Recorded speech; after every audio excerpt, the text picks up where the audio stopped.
You know that feeling when you're at church, but your mind is everywhere? You tried so hard to focus, but it's like the devil himself is out there on Wi Fi, sending non-stop distractions just to make sure you don't hear the homily. Ug sa wala damha, every time nga mosimba ta usay makaingon ta sa atong kaugalingon, naay biliba ang akong pagsimba. Tinuod ba nga nakapaminaw ta sa tibok sermon or basin anaa lang ta sa simbahan, pero ang unahuna nagsuroy-suroy sa problema, sa kwarta, sa utang, sa kalibutan. Unya karon pangutanon ang imong kaugalingon. Ngano man jud nga ang tao magkinahanglan man og salapi, money, kwarta, diba mao man na pirmi atong gihandom matag adlaw? Pero every time nga natay kwarta, makapuno ba gyud ni sa kakulang sa atong kinabuhi? Makatagbaw ba ni sa atong tinuod nga needs? O basin sa wants lang, ginato nga walay kahumanan?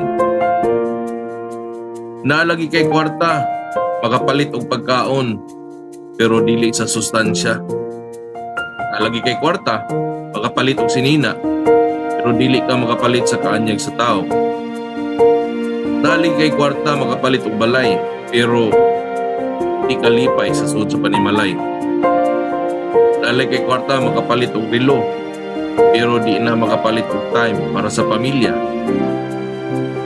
Naalagi kay kwarta, makapalit og katri, pero makapalit ba sa hustong katulog, kumayong damgo?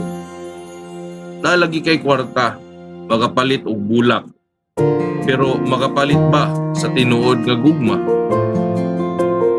Naalagi kay kwarta, makapalit og tambal, pero makapalit ba sa tinuod nga kaayuhan o kusog?